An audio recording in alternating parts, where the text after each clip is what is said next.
कवचं वक्ष्ये प्रह्लादेनोदितं पुरा सर्वरक्षाकरं पुण्यं सर्वोपद्रवनाशनं स्वाहा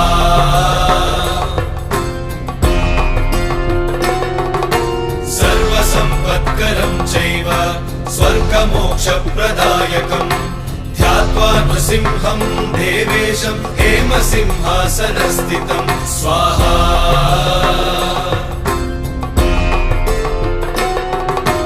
विवृत्तास्यं त्रिनयनं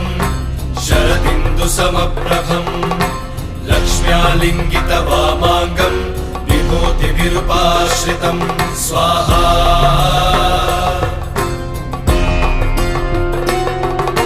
चतुर्भुजं कोमलाङ्गं स्वर्णकुण्डलशोभितं श्रिया सुशोभितोरस्कं